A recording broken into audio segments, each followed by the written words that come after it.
I suppose we better. Hello, everyone. How you doing? You're very welcome to this week's Formula One. Last word on Formula One with myself, Aidan Raftery, and of course, as always, all the way from the southwest of Mexico, we have Michael O'Grady. Hello, Michael. How are you? Are you well? Not too bad. How's the line working out today? I know such a long distance. It's amazing we can talk even. Oh well, you know the wonders of modern technology nowadays. You know what I mean? Yeah, I got rid of the birds on the cable there earlier on. I said, "Whoosh, get out of here!" So they cause interference. You know yourself. Well, this is it. There's a lot of things that can cause interference, but that's for another day. That's for another Yeah, day. yeah, yeah. So we're looking back at last weekend's Grand Prix, and we're looking ahead to this week's Grand Prix. Yeah, 1st and 2nd of September was it, or third? The 1st and 3rd of September, there we had the Italian Grand Prix, which, as you can probably guess, was a Grand Prix that Ferrari wanted to win, and it was. It doesn't disappoint the Italian Grand Prix. Monza's a very quick track. It's very, very fast. I have to admit, it's one of the fastest on the calendar, really. That doesn't mean there wasn't a few whoops and a few things, and we have a little a special section at the end of it, which we'll come back to. When they were all in practice one and that, we had Verstappen the fastest in practice one, we had Sainz the fast in practice two, and Sainz in practice three, and we had Ferrari first and third on the pole position was Carlos Sainz. So it was good to see Ferrari back again. It is the local crowd, of course, so you're always going to do a wee bit better there. But So where did yourself and Paul Egan finish? Or oh, we're not allowed to say, because legal when you issue, legal, yeah. yeah, I mean, Sainz did it in 1:20.2. When Paul Egan did it in 20.2, a whole minute quicker, they didn't like that. So Yeah, what can you say, really? jealous, yeah. Yeah, it does beg the question with Ferrari. If they're able to get one and third in this Grand Prix or in the Italian Grand Prix, where have they been the other Grand Prix? But we won't go there. We'll be nice. Yeah. Well, this is an equal opportunities podcast, yes. Absolutely. We'll have a different podcast that's called "Where the Hell Did It All Go?" or Yeah. something like that. We'll figure it as we go. But I have to admit, I was very impressed with the two Ferraris, and on the off, you think Max Verstappen would blast ahead like he normally does and take him on the second or third corner, and away he goes. And indeed, he didn't. He was stuck behind him for quite some time. I think it was about you're talking about lap 10 before he actually took the place. I have to admit, Carlos Sainz defended like an absolute hero.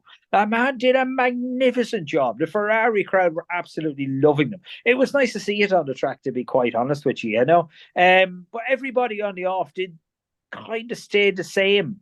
Sainz did a great thing of defending. I think Charles Leclerc, I should say, had a good sniff up the inside of Max Verstappen. He was never going to get back there. He was never going to get back there.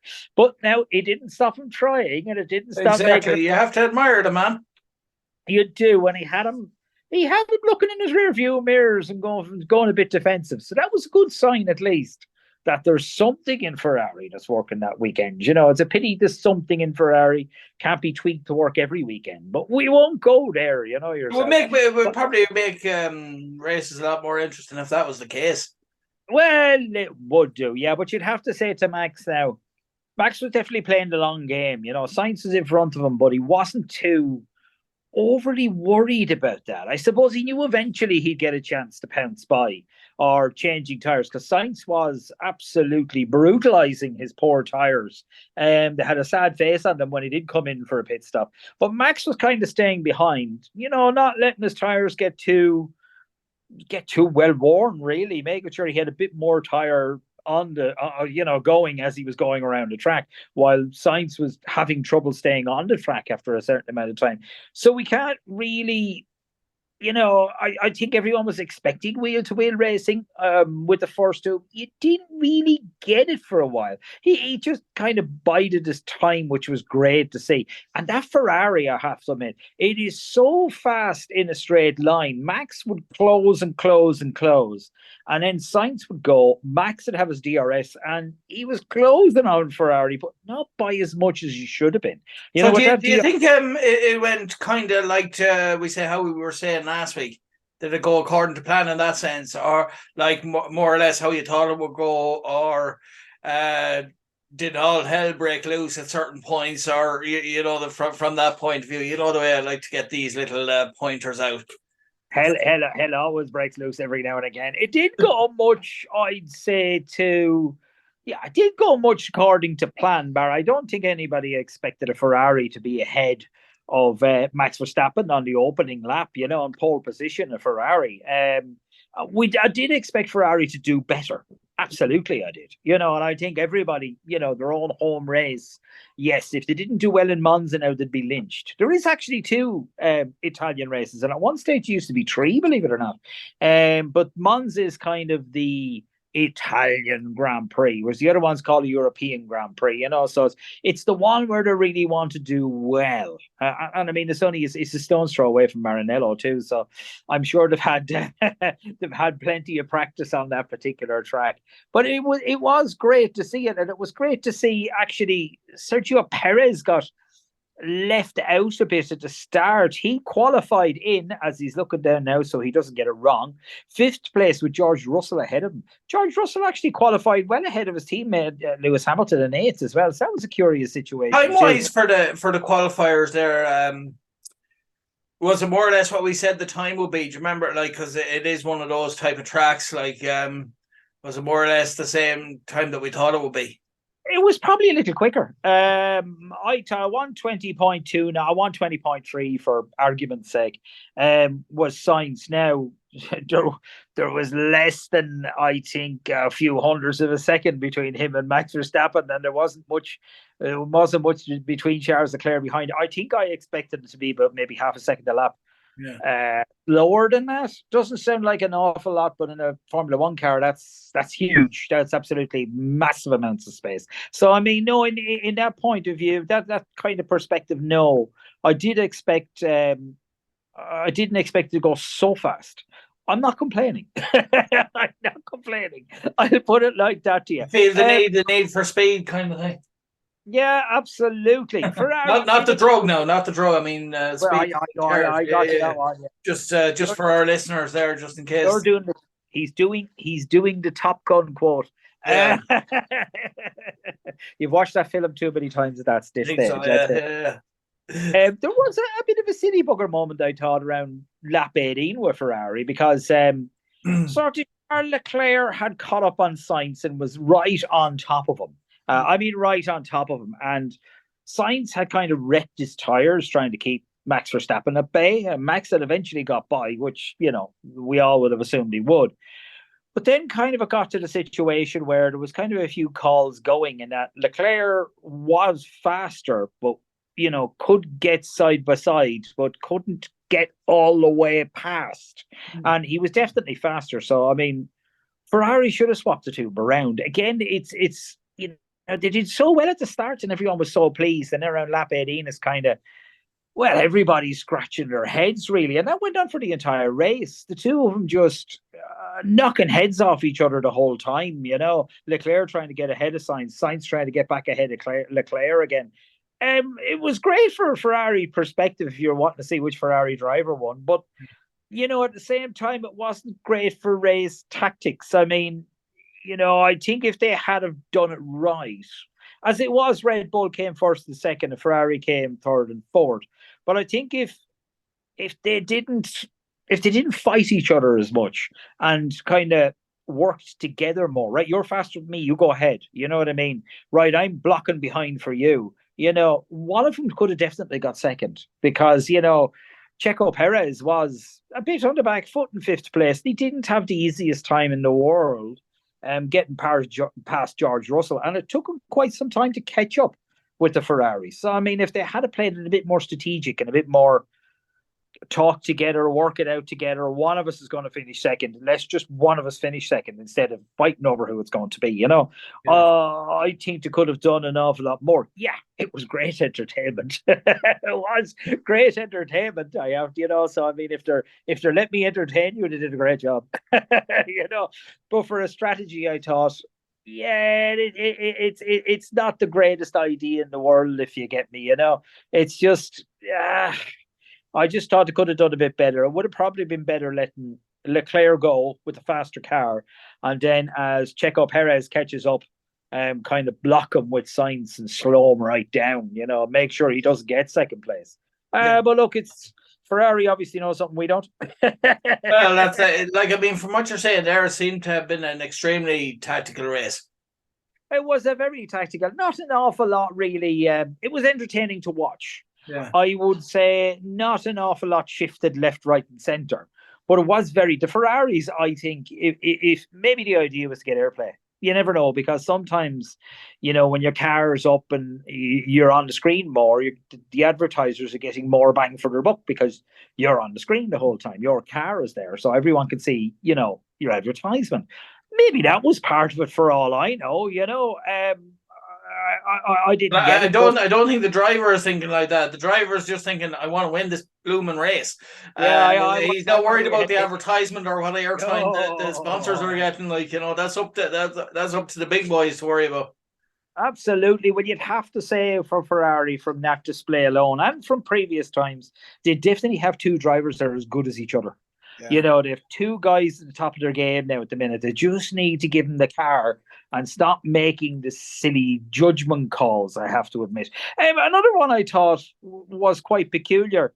Hamilton ran on hard tyres at the start. Now, practically everybody else anywhere near the front at all ran on medium tyres. So I can't exactly figure out what that idea was. Did it work? Not really.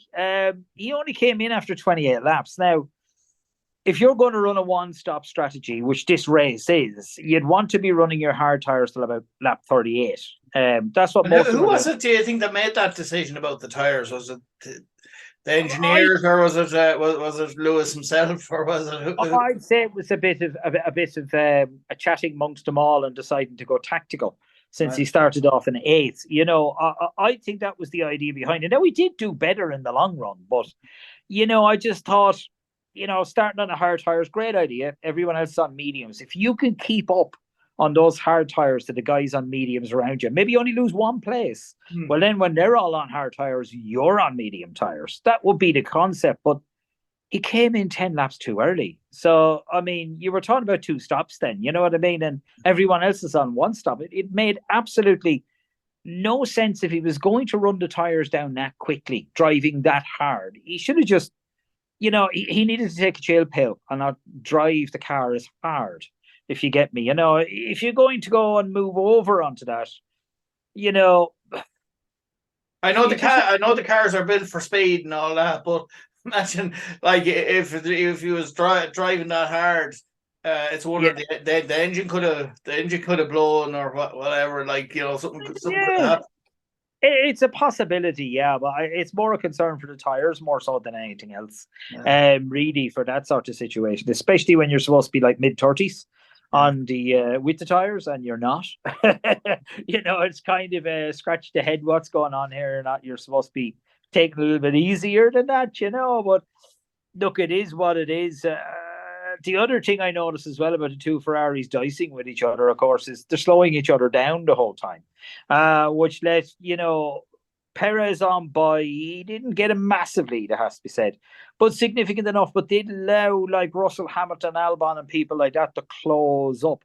They didn't get past them, but they did close up. Now, if you look at the timing difference between Perez and Sainz was about 5 seconds at the end of the race. 5 seconds. If they had have worked together properly, one of the two Ferraris could have stayed ahead. But it was, as I said, it was good fun to watch the Ferraris going at each other, hammer and tongs, as I say. That was very good. Now, a new section, because it was sitting there going, and I was saying the same word over and over again when I was watching the thing. Silliness. This is the silliness section. I actually have them here. Russell, when he came out of the pits, cold tyres, and he came out off the track at turn 1. The tyres were just so cold. He belted out and went straight off the track. Ocon was actually overtaking him in the Alpine. He made the corner. Of course, Russell was complaining that he was being pushed off the corner, but it was a bit of a silly situation. You've come out of the pits your tires aren't as warm as they should be. You know, it's okay to defend, but don't be silly. You know, now he did get a 5 second penalty for it. So you'd wonder if that little bit of penalties again. Yeah, exactly. We're back to penalties again. You wonder if that little dice was kind of worth it. I'd have said not really, because the two were in totally different races. You know, if Ocon had gone past them, it was only a matter of time before he got past Ocon. And to be honest with you, just looking at the finish, where was Ocon? Ocon was a good bit down. I actually can't even find him. Okay, I've only got to 18, so he must have been less than 18. So yes, he was in a totally different race altogether, compared to George Russell. So why Russell was in this sort of Ocon was where was he now? Hang on. He was in this sort of different race altogether. Why he was fighting him, I have no idea. Yeah, Ocon, it's a psychological thing, maybe. Maybe Ocon didn't even finish the race. So I mean, you know, why would you go and throw your car at this fella and get a 5 second penalty? Now you've got to remember the guy behind you. You've got to be more than 5 seconds ahead of him. And by the end of the race, he's going to take the place. So I mean, it was kind of yeah. At the same time, silliness number two, the two McLarens were fighting with each other. I think it's a week for teammates, to be honest with you. You had Norris and his teammate were kind of trying to get past each other around corners. We're actually hitting off each other tire to tire going around the corner. I mean, you know, silly. Yeah, take your teammate off. That's kind of the worst thing you could possibly do. They didn't, but it could have happened very, very, very, very, very easy, I have to admit. Another one was a bit of a silly bugger, and I can't understand why people didn't catch up with it, was turn one. And many people tried to drive around the outside of turn one. It didn't work. More often than not, they ended up off the track and having to give the place back. And I can't understand, really. You lose a lot of precious time and momentum in that. You know, you lose a couple of seconds. And, you know, it happened once, it happened twice, and then it keeps happening to cars. And you're wondering, has no one told them about this? Yes. You know, I suppose the idea is if you go around the outside of turn one, you're at the inside of the immediate turn two. But it just wasn't panning out that way. You know, it wasn't panning out that way at all. Hamilton on lap 41 as well, I thought this is a bit of a silly system.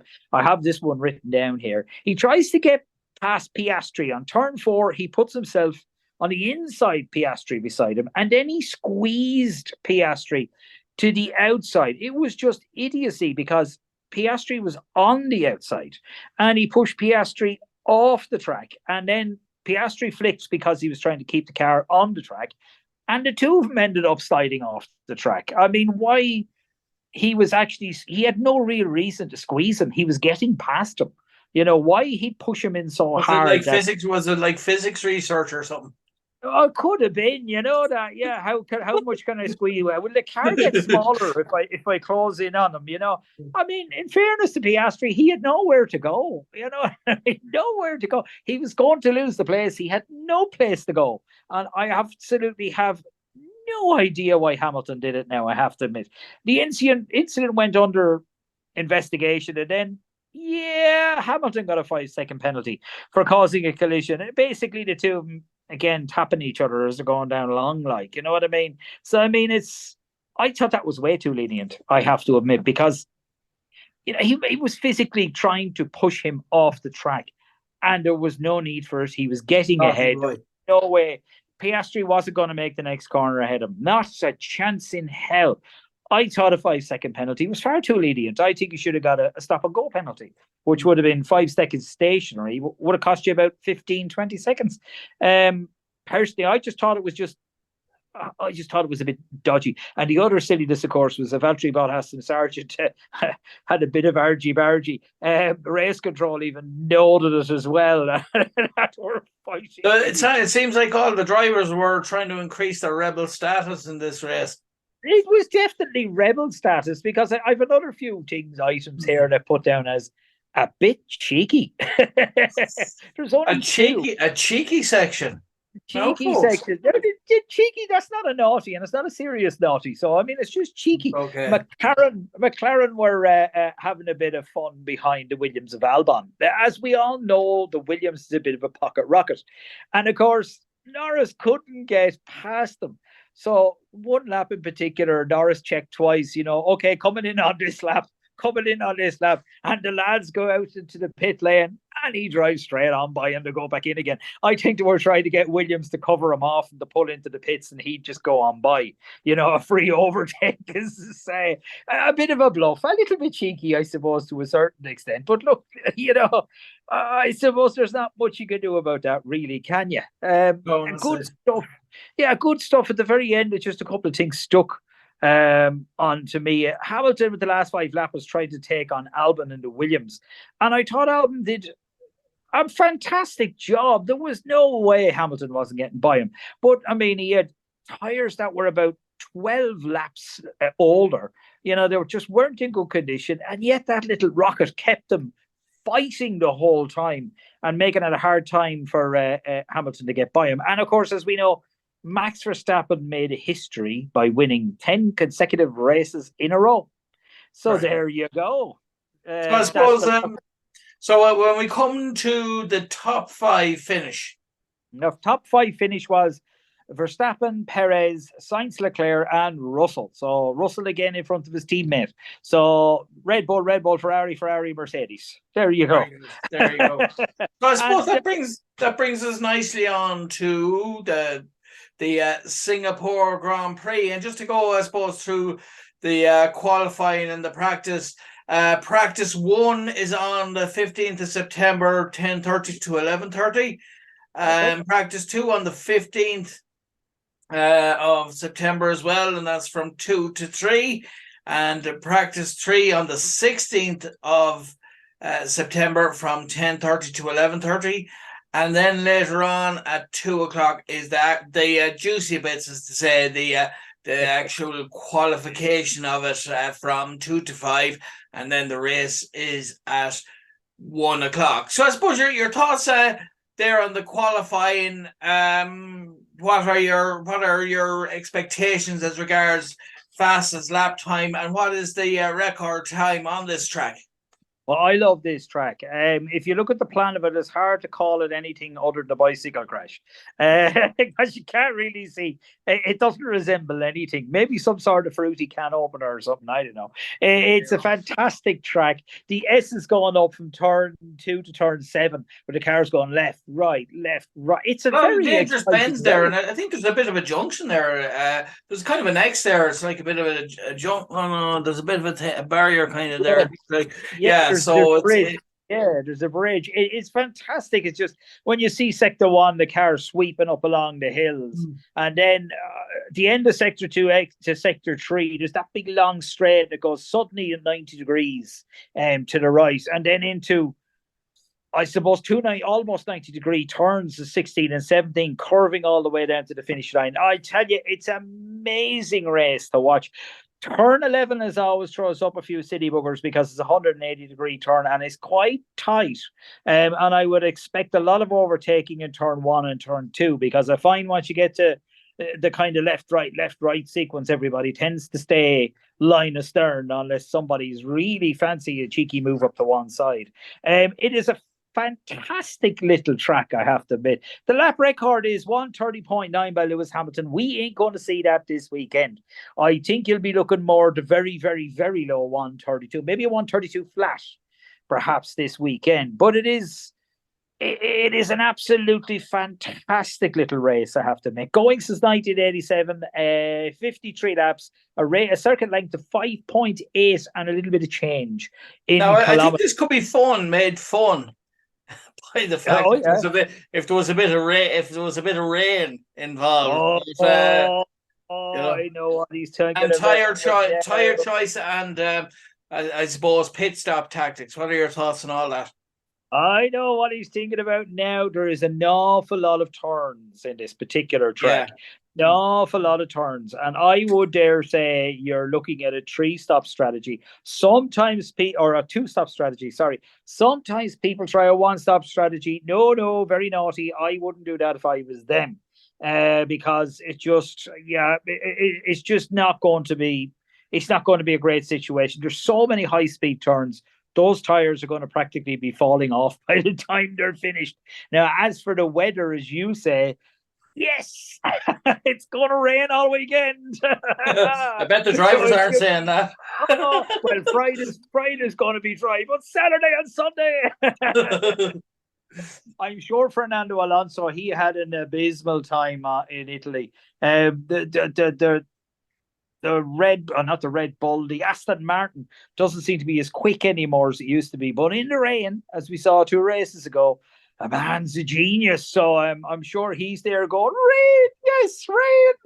And of course, this track as well, it's more kind of bends really than straights. There is a few straights, but going back to our old thing there, where we say about some cars are going to do well on the straights, and others are going to do well on the bends. So who is this more likely to suit? Well, if it rains, you're definitely going to see Fernando Alonso all over the top 3. Definitely, without a shadow of a doubt. I'd be surprised if he wasn't. Especially if it rains on Saturday as well during qualifying, which it's supposed to rain. We'll have to wait and see. Mercedes will be quite happy with this track. Williams won't be, because of course we've got that big long beautiful straight and the main straight as well, but there's so many twists and turns in this. The Williams is just going to, I reckon, get mugged very quickly by the McLarens if they're behind it. You reckon this could be a very unpredictable race then, because of the track and the weather that could happen? Well, the weather is the most interesting part, really. The weather is the most interesting part, I suppose, to a certain extent. It is a tricky track. It's very, very tricky, I have to admit. And when you watch the cars going around it, it's absolutely incredible.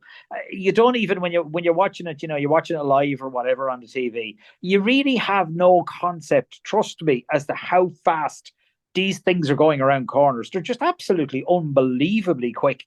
It's a bit like you when you're on the PlayStation, when you're doing it on the PlayStation. It's Oh yes, of course. I'd be quicker than that on the PlayStation, of course. Amateurs, yourself, amateurs. Oh yes.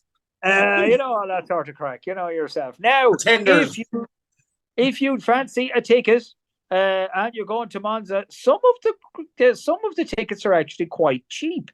There is a General West area ticket.